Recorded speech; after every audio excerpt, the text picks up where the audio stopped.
The scent of rain-soaked earth and crushed pine needles should have been comforting, a familiar perfume of home. For Serafina, it was the scent of her failure. It clung to the rough-spun fabric of her tunic, a constant reminder of what she was not.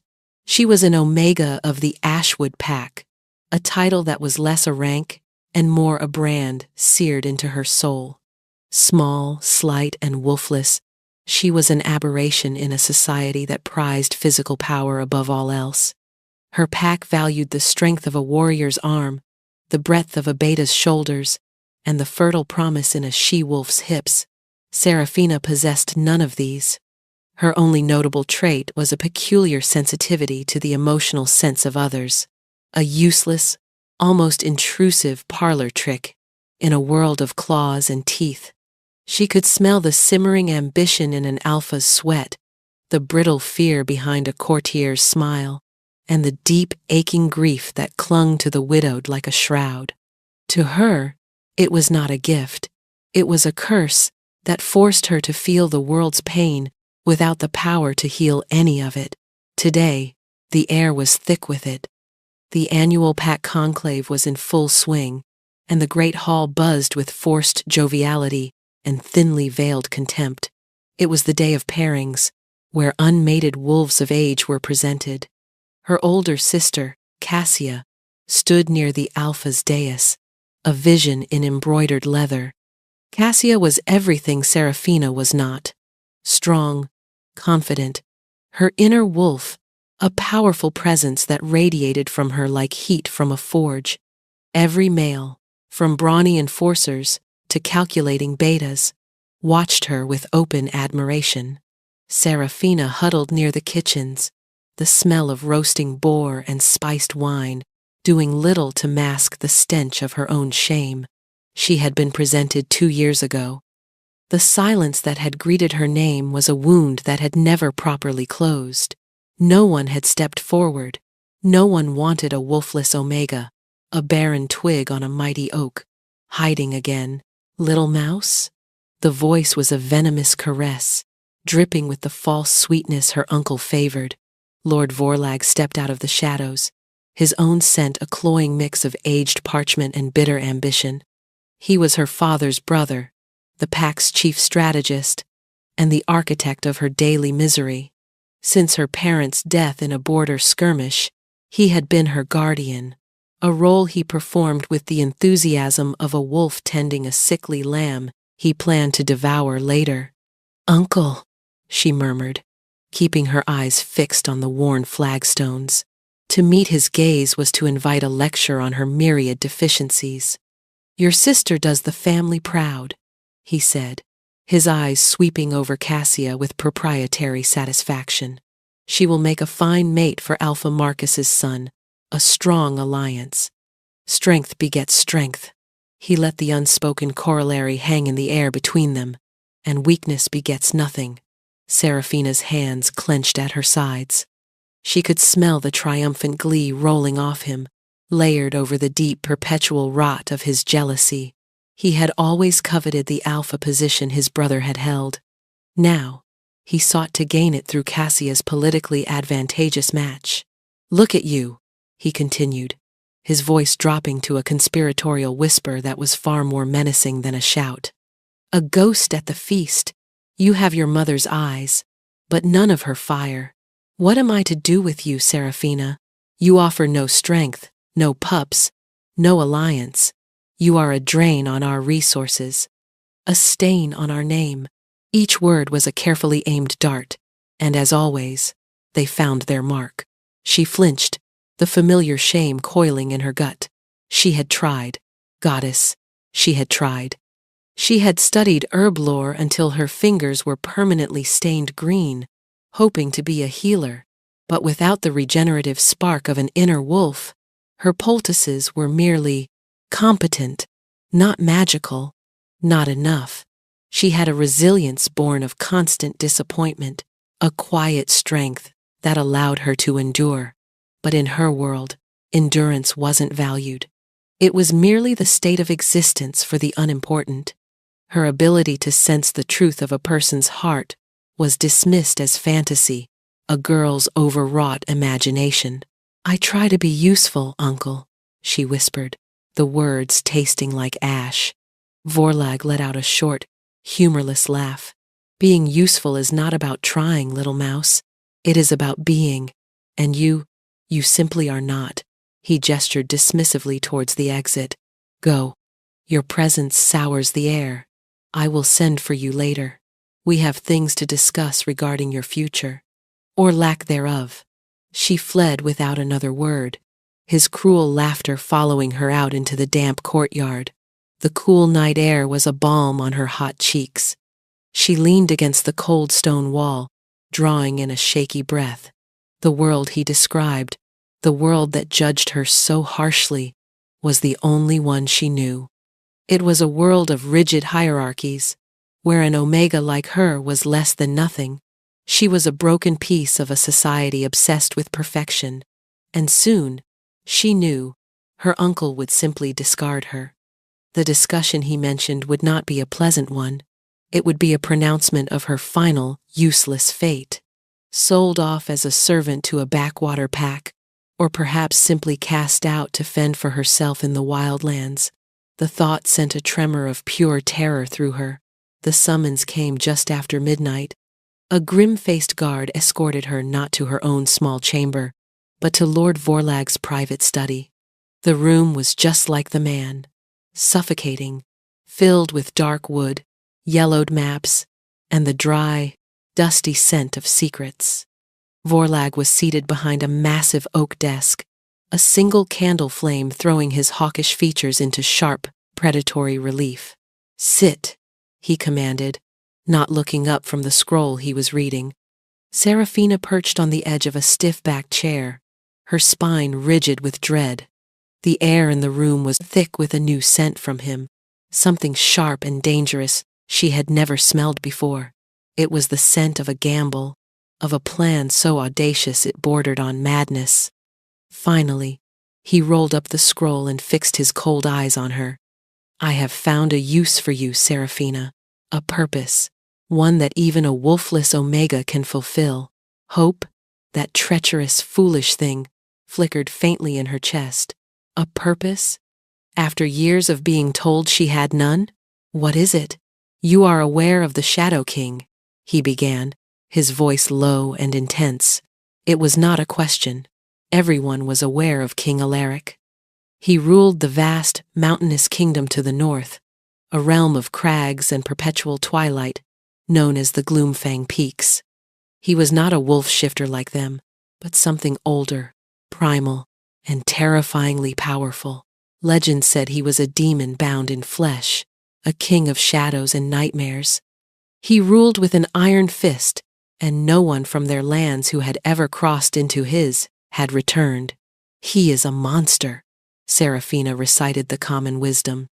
"A tyrant who hoards the riches of the mountains and slaughters any who trespass." "He is also a threat," Vorlag corrected smoothly. "He has begun encroaching on our northern territories, his shadow patrols growing bolder. Alpha Marcus is too cautious, too weak to see the danger. He seeks treaties where he should be sharpening spears. If Alaric is not stopped, he will eventually swallow us whole." A cold knot formed in Seraphina's stomach. She knew where this was going. She could smell the scent of death woven into his words. "An army would be shattered against his fortress walls," Vorlag continued, steepling his fingers. "A frontal assault is suicide, but a single silent blade in the dark, that is another matter." Seraphina stared at him, her heart beginning to hammer against her ribs. "You want to send an assassin. I want to send you," he said, his lips curling into a triumphant smirk. The world tilted. Her. He wanted to send her. A wolfless omega who had never held a sword in her life. It was insane. It was a death sentence. "Me?" she choked out. "Uncle, I can't. I'm no warrior. I have no skills." "Oh, but you do," he countered, leaning forward. The candlelight danced in his eyes, revealing a chilling gleam of fanaticism. "You have the perfect skill. You are invisible. You are an omega. No one will look twice at you. They will see a servant, A waif, a nobody. They won't sense a strong wolf aura because you have none. You can slip through his fortress like a mouse through a crack in the wall, where a proud alpha warrior would be spotted a mile away. He pushed a small, velvet-wrapped object across the desk. Her hand trembled as she reached for it. Inside was a dagger, its blade the color of a moonless night, its hilt carved from bone. It felt cold and hungry in her palm. "This blade is coated with silverbane," Vorlag explained. "A rare poison, lethal to all supernatural creatures, no matter how powerful. A single scratch is all it will take. Get close to him. In his throne room, his dining hall, his bedchamber, it matters not. Create a diversion, act the clumsy servant, and deliver the wound. Then you simply slip away in the chaos." It was a suicide mission. He wasn't giving her a purpose. He was giving her a tidy, distant way to die. He would be rid of his shameful niece and potentially rid of a political rival in one fell swoop. If she succeeded, he could use the ensuing chaos to seize power. If she failed and was killed, no one would miss her. "Why?" she asked, her voice barely a whisper. "Why are you doing this?" "Because it is necessary for the survival of this pack," he snapped, his composure cracking for a moment. The acrid scent of his ambition burned her nostrils. "And because it is the only way you will ever repay the debt you owe for the air you breathe. You will do this, Serafina. Or I will personally escort you to the edge of our territory and leave you for the feral beasts that roam the deadwood. At least this way, your death might mean something." The choice was no choice at all. A swift death by a king's guard or a slow, agonizing one in the wilderness. He had her trapped. He was using her desperation as his weapon. "When?" she asked, her voice hollow. "At dawn," he said, settling back in his chair, the mask of the calm strategist back in place. "A merchant caravan heading north has been persuaded to take on a new kitchen maid. You will be that maid. From there, you are on your own." He dismissed her with a wave of his hand. She stumbled from the room, the poisoned dagger feeling like a block of ice against her skin. He had not offered her a purpose. He had simply handed her an executioner's blade and pointed it at her own heart by way of another's. As she walked through the silent corridors of the home that had never felt like one, a strange, cold resolve began to settle over her terror. Vorlag thought her weak, a pawn to be sacrificed. He thought her life was worthless. Maybe it was. But if she was going to die, she would die on her own terms, in the fortress of a monster, not as a forgotten scrap thrown to the wolves. For the first time, she felt a flicker of something other than fear. It was a tiny, defiant spark in the vast darkness of her despair. The journey north was a blur of rumbling wagon wheels, coarse food, and the oppressive damp chill that seemed to seep from the very bones of the land. The Gloomfang peaks lived up to their name, tearing at the sky like jagged black teeth. A perpetual mist clung to their slopes, and the sun was a pale, forgotten memory. Serafina, huddled in the back of a supply wagon, felt the weight of the place settle on her. It smelled of ancient stone, cold iron, and a deep, resonant power that made the hairs on her arms stand on end.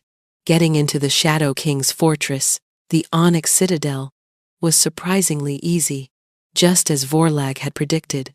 Her omega scent, or lack thereof, rendered her utterly unremarkable. The guards at the gate, massive shifters whose wolves rumbled in their chests, gave her and the merchant a cursory glance, their attention fixed on the caravan's cargo. She was just another scullery maid, her head bowed, her presence as significant as a field mouse. The citadel was a labyrinth of black basalt and cold, echoing halls. It was surprisingly clean, austere, and efficient. There was no sign of the debauchery and cruelty the stories described. The servants moved with a quiet, disciplined purpose, their faces grim but not fearful. The air itself felt different here. It was heavy, yes, but not with malice. It was heavy with a profound, unshakable sorrow. Serafina was assigned to the lower kitchens, a cavernous, steam-filled room where she spent 2 days peeling vegetables and scrubbing pots. Her mind racing, the dagger was strapped to her inner thigh, a cold, constant reminder of her mission. She listened to the kitchen chatter, gleaning what little she could about the reclusive king. They spoke of him in hushed, reverent tones. They called him the Shadow King, not just for his sigil, but because he was rarely seen, preferring the solitude of the highest tower. On the third night, her chance came. A special dinner was being prepared for the king, a solitary affair as always, to be delivered to his private chambers. The servant girl tasked with the duty fell suddenly ill, her face pale and beaded with sweat. Before anyone else could volunteer, Serafina stepped forward. "I can take it," she said, her voice quiet but steady. The head cook, a harried woman with a permanent frown, barely looked at her. "Fine. Just don't drop it, and do not speak to him unless spoken to. Do not even look at him if you can help it." Her heart hammered a frantic rhythm against her ribs as she carried the heavy silver tray up the winding stairs of the royal spire. The higher she climbed, the more the oppressive sorrow in the air intensified. It was a tangible thing, a scent of ancient grief, loneliness, and a pain so deep it felt like a physical wound. This was his scent, the scent of the monster she was sent to kill. The guards outside his chambers, clad in obsidian armor, were silent sentinels. They stepped aside without a word, opening the massive iron-banded doors for her. She slipped inside, her eyes downcast as she had been instructed. The room was vast and Spartan. A huge hearth crackled with a low fire, casting long dancing shadows across the stone walls. Books were stacked everywhere, on tables, chairs, and the floor. A massive unadorned bed sat against the far wall. The only source of opulence was a wide balcony that overlooked the mist-shrouded peaks. And there he was. King Alaric stood on the balcony, his back to her. He was larger than she had imagined, a towering silhouette against the bruised twilight sky. He wore simple black breeches and a loose-fitting tunic, his form lean and corded with muscle. His hair was the color of a raven's wing, long and unbound, stirring in the cold mountain wind. He was not the hulking, deformed beast of the legends. He was just a man. She quietly set the tray on a table, her hand creeping toward the dagger hidden beneath her skirt. Now was the time. He was distracted. She could rush him, plunge the blade into his back, and be gone before he even knew what was happening. Her muscles tensed. This was it, for the pack, for her own survival. Then he turned. Serafina froze, her breath catching in her throat. His face was all sharp angles and severe beauty, like something carved from the mountain itself. But it was his eyes that held her captive. They were the color of molten silver, and they swirled with an ancient power and an even more ancient pain. And clinging to him, writhing around his shoulders and arms like living things, were tendrils of pure shadow. They coiled and uncoiled, whispering with a soundless malevolence. This was his curse. This was the source of the sorrow that saturated the very air of the castle. She could feel it now, an agony that resonated with her own peculiar senses. It wasn't the scent of a tyrant's rage, but of a prisoner's despair. He took a step toward her, his silver eyes narrowing. He hadn't seen the tray. He hadn't seen the servant. He was looking right at her. "Who are you?" His voice was a low growl, like stones grinding together deep within the earth. It vibrated through the floor, through the soles of her worn boots, and up into her very soul. "What is that scent? What?" Panic seized her. He knew. He sensed something was wrong. Her hand tightened on the hilt of the dagger. It was now or never. She lunged, not with the grace of an assassin, but with the desperate, clumsy haste of a cornered animal. He moved with impossible speed. One moment he was 10 feet away, The next, his hand was clamped around her wrist, his grip like iron. The dagger clattered to the floor. Useless. The shadows around him surged, darkening, hissing. She squeezed her eyes shut, bracing for the killing blow. But it didn't come. His grip on her wrist was unyielding, but not crushing. He was simply holding her, his head cocked as if listening to a sound only he could hear. The shadows around him, which had swelled with aggression, suddenly stilled. A few tendrils drifted forward, tentatively, as if to taste the air around her. "You," he breathed, his voice rough with disbelief. The anger in his silver eyes was being replaced by a dawning, stunned confusion.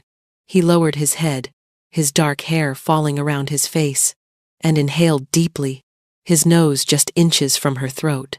Serafina trembled, paralyzed by fear and a strange, unwelcome flutter of something else entirely. She smelled his shock, his confusion, but underneath it, the crushing weight of his loneliness lessened just for a moment. Soothed by her proximity, he looked up, his silver eyes locking with hers. The shadows around him receded slightly, as if placated. The raw power emanating from him was terrifying, but the look on his face was one of complete, world-shattering astonishment. He released her wrist and took a half-step back, his expression a mask of conflict and awe. He looked from her to the fallen dagger, and back to her again. He should have been furious. He should have killed her on the spot. Instead, he uttered a single word, a word that shattered her world far more completely than any executioner's blade. A word spoken not in anger or triumph, but in a tone of ragged, impossible discovery. Mate. The word hung in the air between them, electric and unbelievable. Mate. A king of shadows and a wolfless Omega. It was a cosmic joke, a cruel twist of fate that made no sense. Serafina could only stare, her mind a maelstrom of terror and confusion. Vorlag had sent her to kill a monster, but the creature before her had just named her the other half of his soul. Alaric looked just as stunned as she felt. He ran a hand through his dark hair, his silver eyes wide with a turmoil that seemed to shake his entire being. The shadows that clung to him writhed in agitation, mirroring his inner conflict. "That's impossible," he rasped, more to himself than to her. He took another deep breath, his gaze fixed on her. "And yet, your scent, it quiets the torment. Nothing has ever quieted it." Serafina's senses were overwhelmed.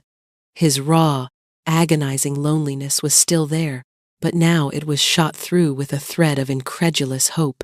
It was a fragile, terrifying thing. She backed away, her heel bumping against the fallen dagger. A reminder. She was an assassin. He was her target. I don't know what you're talking about," she stammered, her voice thin and reedy. His gaze dropped to the silverbane-coated blade on the floor.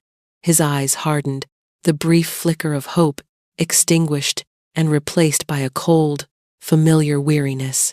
The shadows around him darkened once more. "I see," he said, his voice flat. "They sent you to kill me, and they sent a weapon they thought I wouldn't see coming. Clever." He bent and picked up the dagger, holding it gingerly by the hilt. He studied the dark, oily sheen on the blade, his expression unreadable. Serafina braced herself, expecting him to turn it on her. Instead, he walked to the hearth and, with a flick of his wrist, tossed it into the flames. The metal hissed, and the poison burned away with a puff of greasy, green smoke. "You failed your mission," he stated, turning back to her. He was no longer the shocked potential mate. He was the king again, powerful and intimidating. "Tell me who sent you." Fear was a cold knot in her stomach, but defiance was a fire in her veins. If she was to die here, she would not die as Vorlag's puppet. She would not betray her pack, as wretched as they were, to this stranger. "No," she said, lifting her chin. A flicker of surprise crossed his face. He clearly wasn't used to being defied. You would protect those who sent you to your death? I would not give you the satisfaction of being your informant, she retorted, her voice shaking only slightly. For a long moment, he just watched her, his silver eyes boring into her. She could feel him weighing his options. He could kill her. He could torture her for the information. It was what any of the alphas she knew would have done. Guards, he called out, his voice booming through the chamber. The two obsidian-clad sentinels entered immediately, their hands on the hilts of their swords. Serafina's heart sank. This was it. Take her to the guest chamber in this wing, Alaric commanded. See that she is given food and water. She is not to be harmed, but she is not to leave. The guards exchanged a bewildered look but bowed their heads. Yes, my king. Serafina was just as bewildered. A guest chamber? Not the dungeons?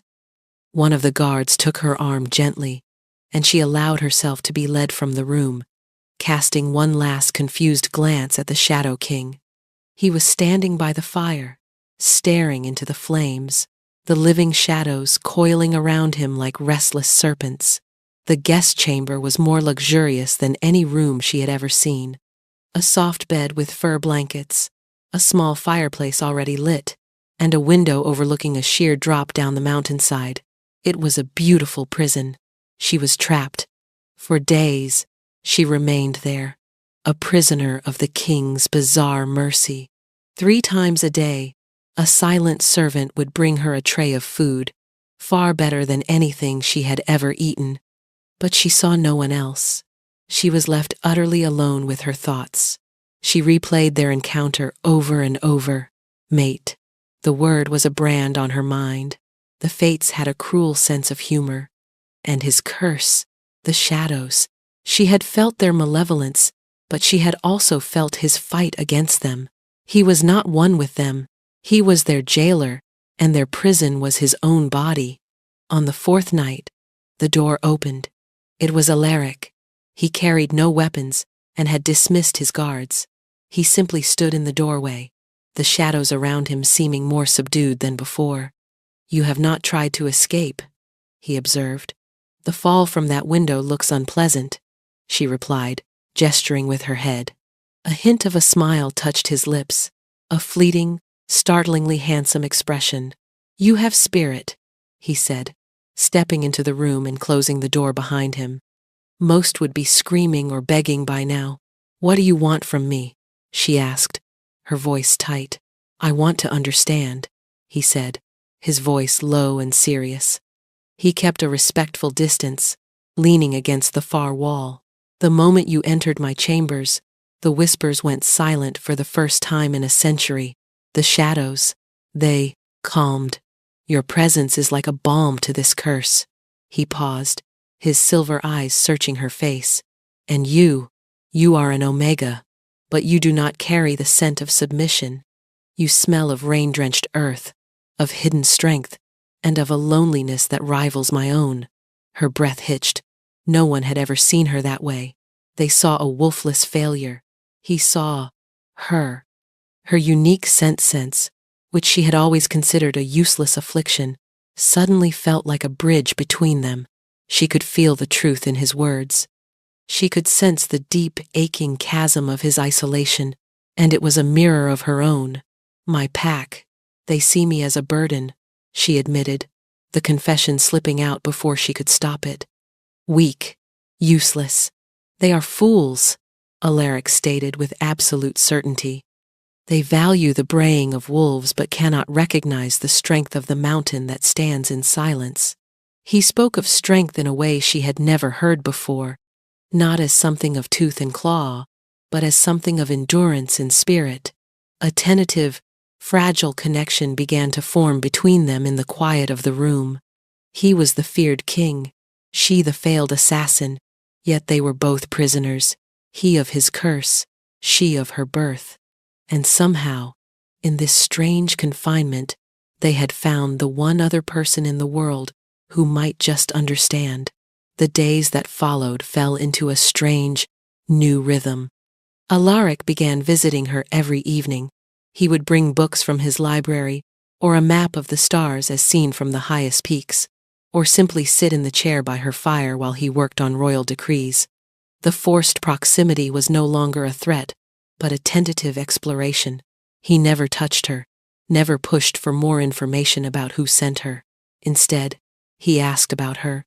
He asked about the Ashwood pack, about the taste of wild berries in the summer, about the songs her mother used to sing. At first, her answers were clipped and cautious, but his genuine curiosity slowly chipped away at her defenses. She found herself telling him about her useless ability, how she could smell the lie on a traitor's breath, or the secret grief of a warrior who had lost a friend. Instead of dismissing it, he listened intently. "It is not useless," he said one night, his silver eyes reflecting the firelight. "You see the truth beneath the surface. That is a power greater than any brute strength. It is a power I have not seen in centuries." In turn, he spoke of his kingdom. He told her of the intricate politics of the deep-dwelling mountain clans, of the hardy people who carved a life from the stone, of his efforts to protect them from the very curse that afflicted him. He never spoke of it directly, but she could feel it, a constant thrum of pain beneath his calm exterior. The shadows were always with him, a writhing cloak of darkness, but she noticed they were calmer in her presence, less menacing. One evening, he found her staring out the window, a melancholic expression on her face. "You miss the open sky," he stated. It wasn't a question. She nodded, not looking at him. "I miss the feel of wind that doesn't cut like a knife. I miss the smell of a forest that isn't perpetually damp." The next night, he did not come to her room. Instead, a guard appeared at her door with a heavy, fur-lined cloak. "The king requests your presence in the upper observatory," the guard said, his voice laced with confusion. She was led to the very top of the highest spire, to a circular room with a ceiling made entirely of enchanted glass. Through it, the sky was a breathtaking tapestry of stars, so clear and bright they felt close enough to touch. The biting wind was kept at bay by the magic of the dome. Alaric was waiting for her, standing in the center of the room. "I cannot give you your forest," he said, his voice soft, "but I can give you the sky." Serafina was speechless. The gesture was so unexpected, so deeply thoughtful. It stole the air from her lungs. She walked to the center of the room, tilting her head back to gaze at the river of stars flowing across the glass. "It's beautiful," she whispered. "I come here when the shadows grow too loud," he confessed, his voice dropping lower. "They do not like the light, even the light of distant suns." It was the closest he had ever come to talking about his curse. She turned to look at him. In the silvery starlight, the shadows clinging to him seemed less a part of him and more a separate, parasitic entity. She could feel their cold hunger, and she could feel the sheer force of will he exerted every second of every day to keep them contained. "What are they?" she asked softly, her fear for him overriding her fear of him. His jaw tightened. For a moment, she thought he would shut her out, that she had pushed too far. But then he sighed, a sound of immense weariness. "An old enemy, a being of pure spite and shadow that my ancestor bound to our bloodline centuries ago, trapping it to save this kingdom. My family has served as its cage ever since. Each generation, the cage grows weaker." He looked at her, his silver eyes filled with a pain that lanced through her. "I am the last of my line. The cage is breaking." The confession hung between them, raw and vulnerable. He had just handed her the truth of his greatest weakness, a secret that could destroy him. He was not a monster. He was a warden, a self-sacrificing king holding back a tide of darkness at the cost of his own soul. "But with you," he said, taking a hesitant step closer. "When you are near, the cage holds. The whispers of the shadow fade. I can think." I can feel something other than its cold rage. The pull between them, the strange, undeniable call of the mate bond, intensified. It was no longer just a shocking pronouncement, but a palpable connection forged in shared loneliness and burgeoning trust. Her scent soothed his curse. His honesty healed her shame. But their fragile peace was not destined to last. A new scent began to permeate the castle, carried on the cloaks of newly arrived guards and advisors. It was the scent of her old pack, of ashwood and pine, and beneath it, the bitter, ambitious odor of her uncle, Lord Vorlag. He was looking for her. He knew his plan had failed, and he would not take that failure lying down. A spy within the castle brought word. A delegation from the Ashwood pack had arrived at the citadel's gates, demanding an audience with the king and the return of their stolen pack member. Alaric's face was grim as he listened to the report. "He is testing my borders and using you as the excuse," he growled. The shadows around him seethed with a cold fury. "He will not have you." The external threat had arrived, and Seraphina knew her uncle. He would not be satisfied with a simple refusal. He was a strategist.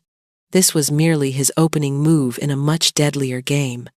He had come to finish the job she had failed to do, and he would tear down the entire kingdom to do it. The tension in the Onyx Citadel became a palpable thing. Alaric refused Vorlag's delegation, sending back a curt and chilling message that any uninvited member of the Ashwood pack found within his borders would be treated as an invader. It was a declaration of cold war, and everyone knew it. Alaric became more withdrawn, the weight of his duties and the new threat pressing down on him. He still visited Seraphina, but their quiet evenings were now laced with a frantic edge. The shadows around him were more agitated than ever, agitated by his stress and the proximity of his new enemy.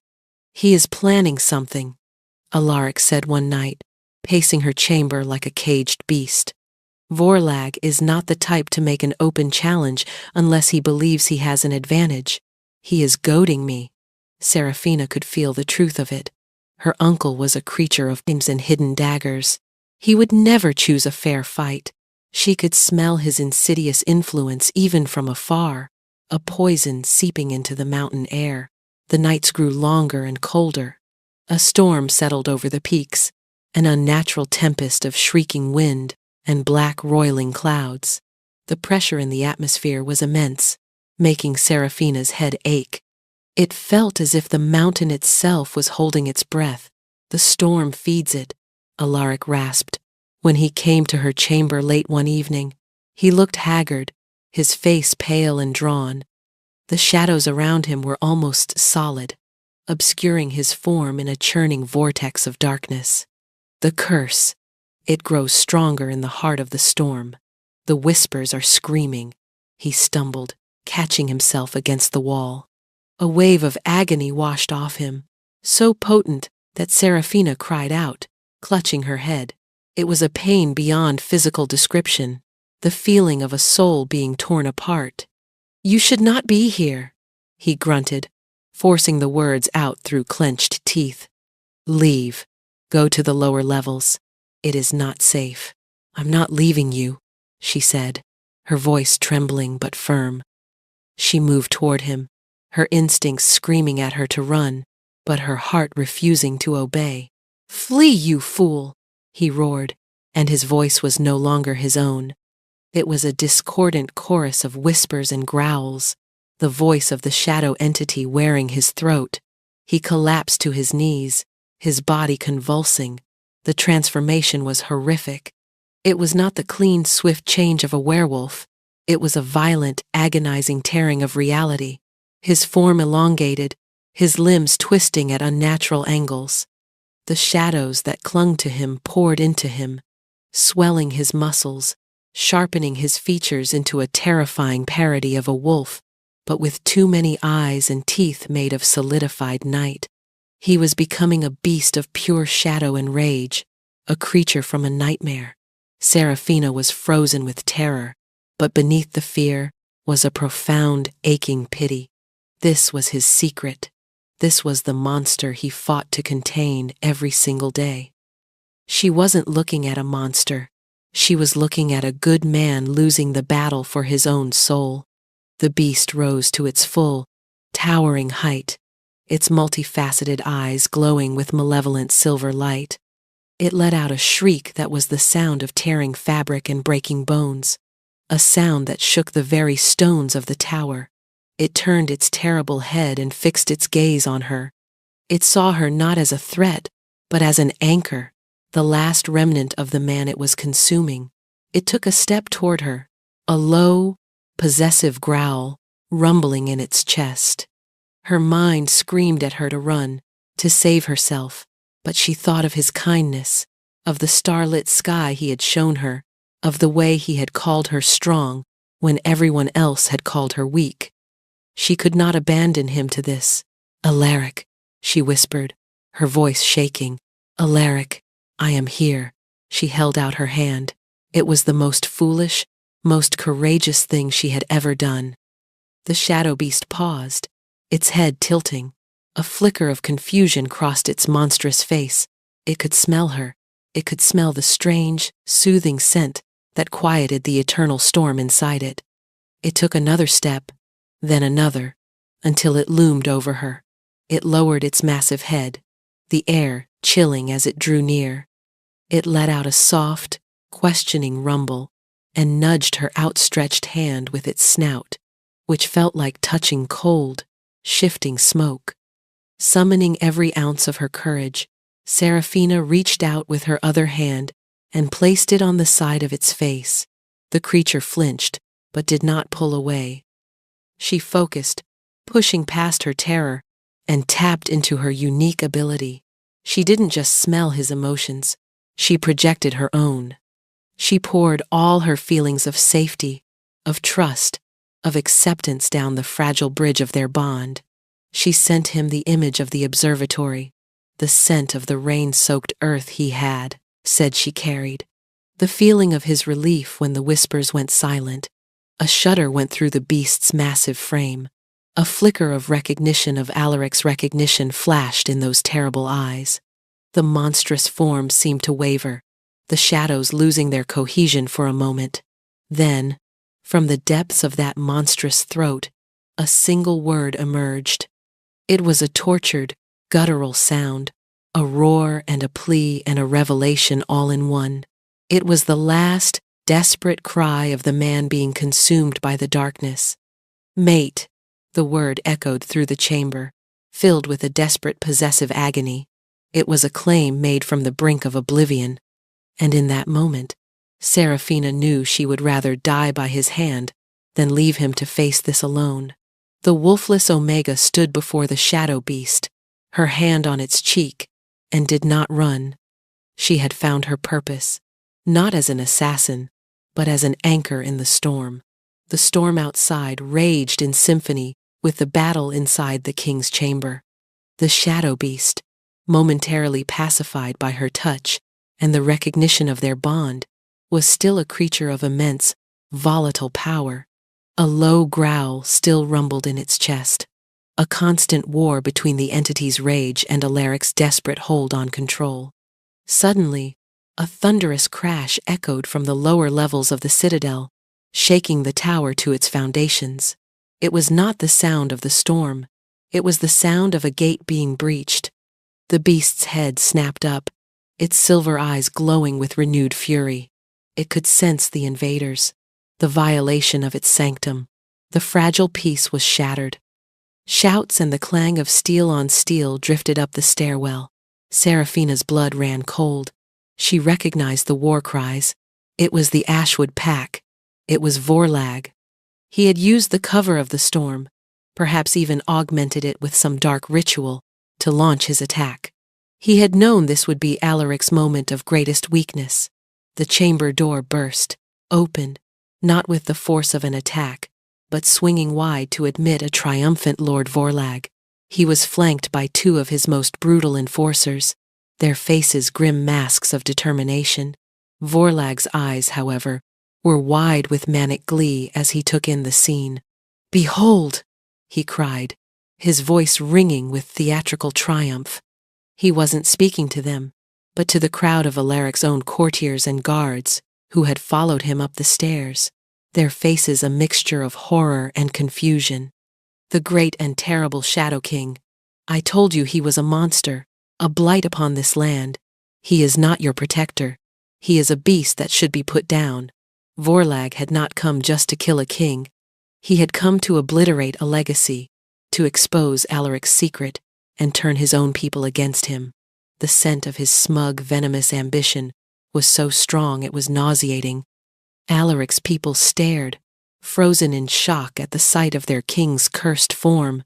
Fear and doubt began to ripple through them, their loyalty wavering in the face of such a terrifying revelation. This was Vorlag's true weapon. The shadow beast let out a roar of pure fury, not at its own people, but at the man who had orchestrated this. It took a threatening step forward, its claws scraping grooves into the stone floor. "Kill it!" Vorlag shrieked at his enforcers, "while it's distracted." The two shifters lunged, not at the beast, but at Seraphina. It was a cruel, calculated tactic. They knew she was its focus, its weakness. If they could take her, the beast would be rudderless in its rage. Everything happened in a blur. Seraphina had no time to scream, no time to run, but the beast moved with a speed that defied its size. It didn't meet their attack with a frontal assault. Instead, it threw itself in front of her, shielding her small frame with its massive, shadowy body. An enforcer's silvered axe, meant for her, glanced off the beast's flank. It let out a howl of pain as the silver burned its ethereal flesh, but it did not move. It stood over her, a living wall of darkness and sacrifice. The act was so utterly protective, so selfless, that it stunned everyone into silence. Vorlag's men, Alaric's court, even Seraphina herself. This was not the mindless rampage of a monster. This was the desperate, defiant act of a king protecting his queen. In that moment of stunned silence, Alaric's people saw the truth. They saw their king, in his most horrific form, risking agony to shield the small, unarmed woman behind him. They saw not a monster to be feared, but a leader to be defended. "For the king!" one of the obsidian guards roared, his voice breaking the spell. He charged, not at his monstrous king, but at Vorlag's enforcers.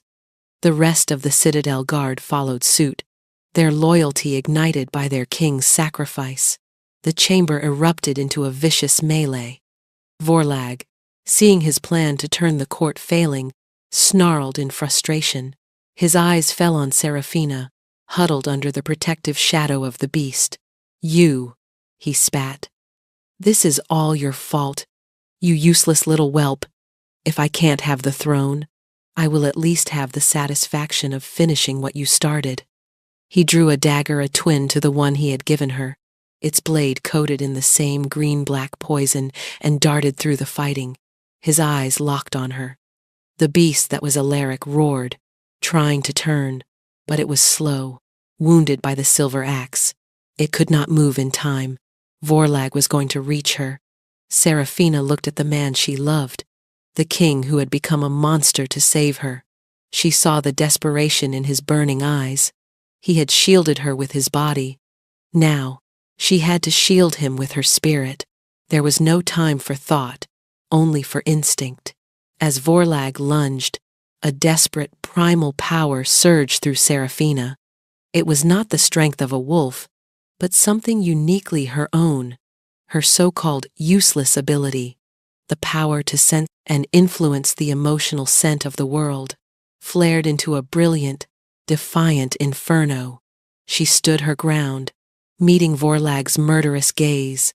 She did not scream or cower. Instead, she opened herself completely to the curse that afflicted Alaric, to the shadow entity that was consuming him.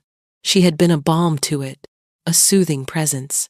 Now, she would become a blade. She reached out, not with her hands, but with her very essence. She pushed her own scent, the scent of rain-washed earth, and quiet resilience deep into the churning chaos of Alaric's soul. It was no longer a gentle comfort, it was an anchor, a lighthouse in the raging storm of his curse. "Alaric!" she screamed, not with her voice, but with her mind, pouring all her love, her trust, and her ferocious belief in him down the mate bond. "Hold on, fight!" Simultaneously, she turned the focus of her power outward.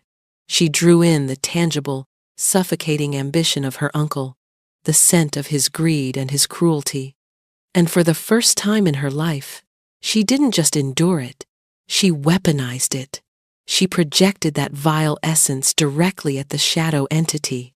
It was like offering poison to a starving man.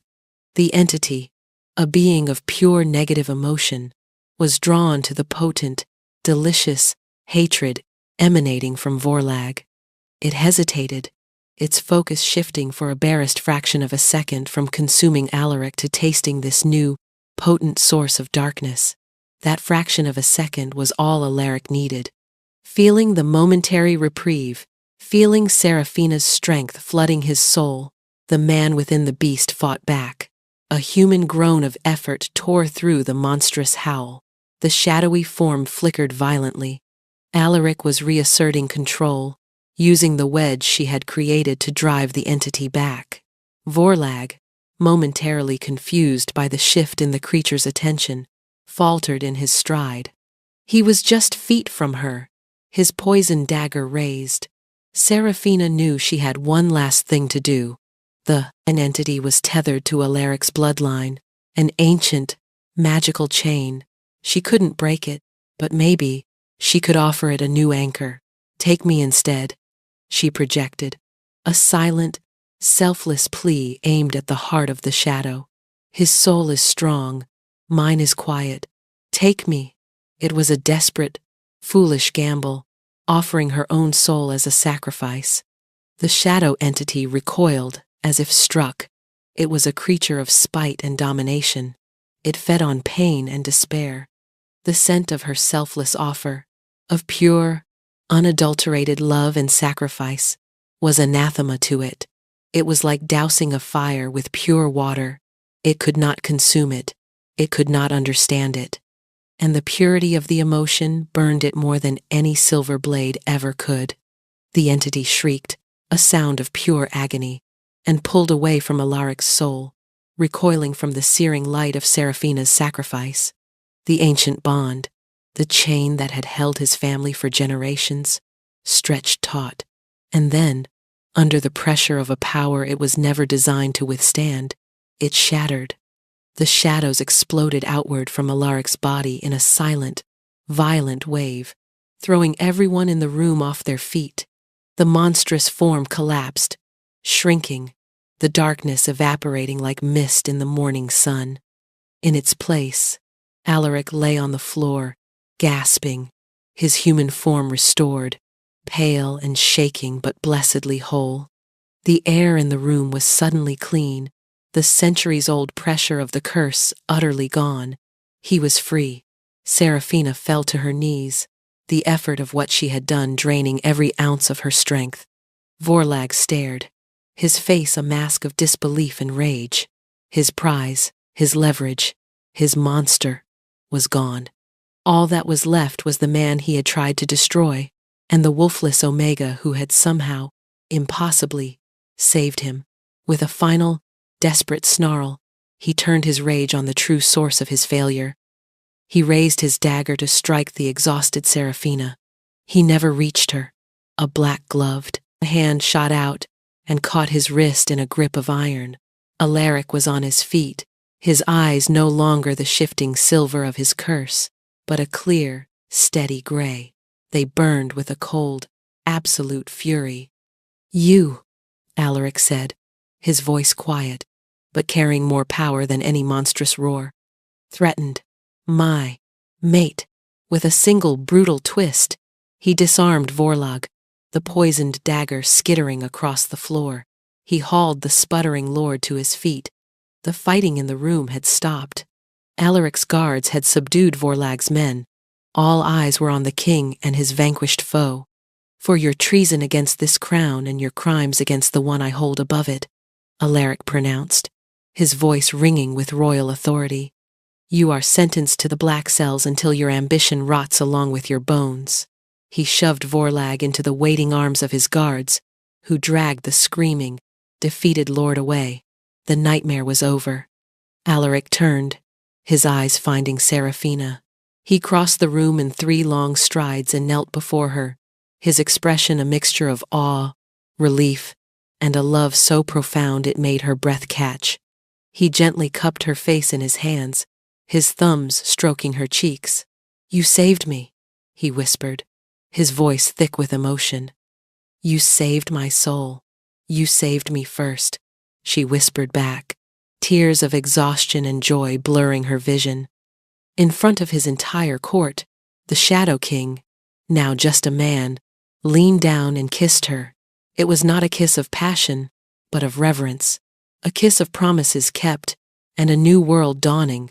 The wolfless Omega had not only saved the king, she had become the heart of his kingdom. With the curse broken and Vorlag imprisoned, a profound peace settled over the onyx citadel. The oppressive sorrow that had clung to the stones for centuries dissipated, replaced by a tentative, unfamiliar hope. The sky itself seemed brighter, the mists over the Gloomfang peaks less menacing. It was as if the entire kingdom had been holding its breath alongside its king, and could finally exhale. Alaric, free from the whispers and the constant draining battle against the shadow, was a changed man. The weariness was gone from his eyes, replaced by a vibrant energy. He moved with a new confidence, and the rare smiles that had once startled Seraphina now came freely and often, especially when he looked at her. His court, having witnessed her impossible feat and his selfless devotion, embraced her without question. They had seen her quiet resilience and her fierce heart. They no longer saw a wolfless Omega from a rival pack. They saw the savioress of their king, the woman whose unique strength had succeeded where generations of warriors and mages had failed. They called her the Heartstone, the anchor who had brought their king back from the brink. The title fit far better than Omega ever had. A week after Vorlag's defeat, Alaric led Seraphina to the great throne room. The hall was filled with his highest-ranking lords, clan leaders, and advisors. She walked beside him, not behind him, her hand held firmly in his. He led her to the dais, where 2 thrones sat. One was the imposing, obsidian throne of the Shadow King. The other, a smaller but equally elegant chair carved from pale moon-white stone, had been empty for a century. Alaric stopped before his people, his clear gray eyes sweeping over them. "You have known me as your Shadow King," he began, his voice ringing with authority. "You have known my family's burden, and now you know its end. It was not ended by a sword or by a spell, but by a spirit stronger than any shadow, by a heart braver than any army." His gaze fell upon Seraphina, and his voice softened, filled with a love that resonated through the entire hall. "This is Seraphina of the Ashwood Pack. The fates named her my mate, my soul recognized her as my anchor, and my heart names her my queen." He turned to her, taking both of her hands in his. "Seraphina, will you stand beside me? Will you rule this kingdom with me, not as a consort, but as my equal?" Tears welled in her eyes as she looked at the man who had seen her worth when she couldn't see it herself. She thought of her past, of the girl cowering in the kitchens, branded as useless. And she looked at her future, standing beside a king who cherished her for exactly who she was. There was only one possible answer. "Yes," she said, her voice clear and strong.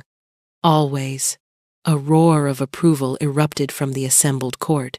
Alaric smiled, a brilliant, joyous expression, and then did something that solidified their bond in the eyes of all shifters.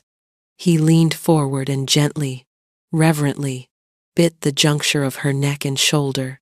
It was not a painful bite, but a firm, possessive pressure that sent a jolt of pure energy, of connection and belonging through her entire body. The mating mark, a permanent, visible declaration that she was his, and he was hers. When he pulled back, a faint, silvery tracery, like a constellation, marked her skin. She was no longer Seraphina the Omega. She was Seraphina, queen of the Gloomfang Peaks, mate to the last of the Shadow Kings. Their union transformed the kingdom. Seraphina's gentle influence tempered Alaric's stern rule. Her ability to sense the truth of people's hearts made her an unparalleled diplomat and judge. She championed the weak, valued skills beyond the purely martial, and taught a society built on harsh survival the meaning of compassion. Strength, she taught them, was not just about the sharpness of one's claws, but the resilience of one's spirit. Epilogue. 1 year later, Seraphina stood on the balcony of their private chambers, the same balcony where she had first seen the tortured king. The mountain air was crisp and clean, and the afternoon sun cast a golden glow over the peaks.